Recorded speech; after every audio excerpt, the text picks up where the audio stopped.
Assalamualaikum warahmatullahi wabarakatuh. Perkenalkan, nama saya Kani Abeliza Zahara dengan NIM 2350 191173 dari kelas E. Di sini saya akan menjelaskan tentang isolasi senyawa terpenoid pada tanaman lempuyang atau Gingiber Jerumbet L. Smith. Yang pertama adalah latar belakang. Indonesia sebagai mega biodiversity memiliki kekayaan tanaman obat melimpah. Salah satunya adalah famili Gingiberaceae, yakni Gingiber Jerumbet L. Smith atau lempuyang wangi. Rimpangnya secara turun-temurun berkhasiat mengatasi gangguan lambung, demam, dan radang.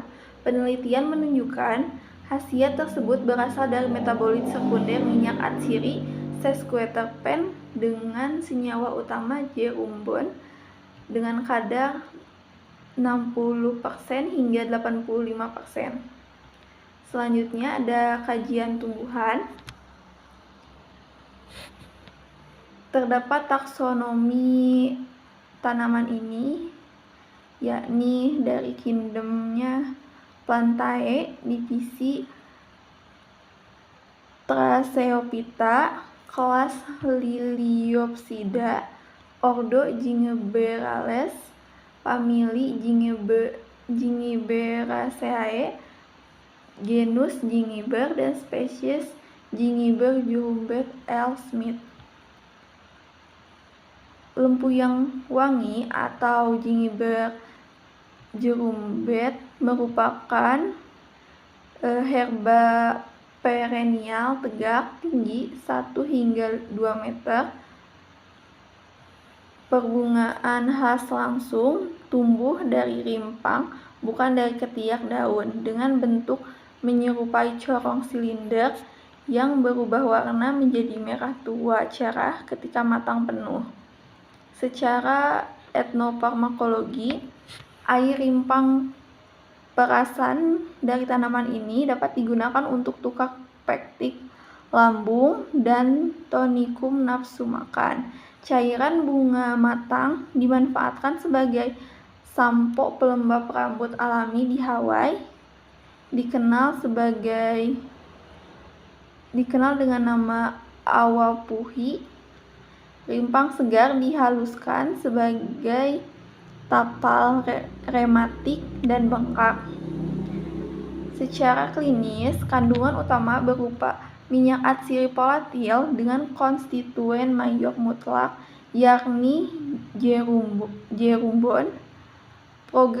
Proses biogenesisnya terjadi via jalur asam mevalonat atau MPA di sitoplasma yang menghasilkan prekursor farnesil pirofosfat atau FPP, lalu mengalami siklisasi via sesquiterpen sintase.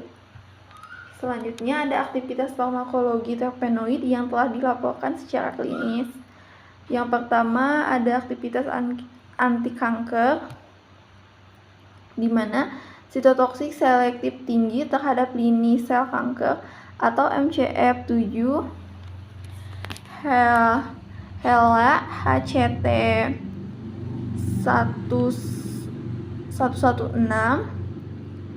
via apoptosis intrinsik, menurunkan BCL2, meningkatkan BAX, dan aktivasi cleavage fase 3, menghentikan laju replikasi pada fase siklus G2 atau M, serta menekan invasi metastasis, inhibisi sekresi enzim MMP9. Selanjutnya ada aktivitas antiinflamasi, di mana bertindak sebagai inhibitor poten jalur persinyalan transkripsi NF-kB dengan mencegah degradasi 1-kB, menghambat ekskresi protein mediator inflamasi atau INOS dan COX2 sehingga menekan produksi sitokin proinflamasi TNF alfa, IL-1 beta, dan IL-6. Lalu selanjutnya ada aktivitas sebagai antimikroba dan antioksidan. Sifat hidrofobik sesquiterpen mendestabilisasi membran lipid bakteri gram positif dan negatif. Bekerja sebagai antioksidan radikal scavenging atau DPPH atau ABTS, serta mengaktifkan jalur transkripsi NRF2 untuk meningkatkan sintesis enzim antioksidan endogen atau SOD katalase GSHPX. Lalu selanjutnya ada metode isolasi, di mana dilakukan beberapa tahapan. Tahapan yang pertama yaitu preparasi dan manajemen air. Prosedur awalnya itu pemanenan optimal menggunakan rimpang tua usia 9 hingga 11 bulan untuk akumulasi metabolit sekunder maksimal. Lalu rimpang dirajang melintang tipis berukuran 1 hingga 5 mm makrometer untuk memperluas area permukaan kontak larutan penyari. Lalu dikeringkan, diangin-anginkan di tempat teduh, bebas sinar matahari langsung atau open konveksi, suhu terkontrol yaitu 38 derajat Celcius hingga 40 derajat Celcius. Hal ini guna mencegah penguapan minyak atsiri volatil. Lalu selanjutnya dilakukan standarisasi air dengan kadar air akhir dipastikan kurang dari 10% untuk meminimalisir aktivitas enzimatis dan kontaminasi mikroba. Lalu tahapan yang kedua yaitu ekstraksi maserasi kinetik, di mana pada maserasi ini dipilih karena efisien menjaga senyawa tidak tahan panas. Caranya itu dengan 1 kg serbuk rimpang dimaserasi dalam etanol 96% atau metanol dengan rasio 1:5 selama 3 kali 24 jam pada suhu kamar. Lalu dilakukan pengadukan berkala untuk menjaga perbedaan gradien konsentrasi sehingga pelarutan metabolit optimal. Lalu cairan disaring serta disaring di kertas Wetman nomor 1, residu diekstraksi ulang atau remaserasi untuk perolehan maksimal. Lalu filtrat digabung lalu diuapkan pelarutnya dengan rotary evaporator pada suhu 40 derajat Celcius divakum 80 rpm menghasilkan ekstrak etanolik kental coklat tua beraroma khas tajam. Lalu tahapan selanjutnya yaitu fraksinasi kromatografi kolom cair padat. Ekstraksi kental 20 gram dideposisikan dengan teknik impregnasi atau dry loading pada permukaan fase diam silika gel 60 yang dimanfaatkan basah dalam kolom kaca. Elusi sistem gradien kepolaran bertahap dengan menggunakan fase gerak N-heksan etil asetat dengan perbandingan 70:30. Lalu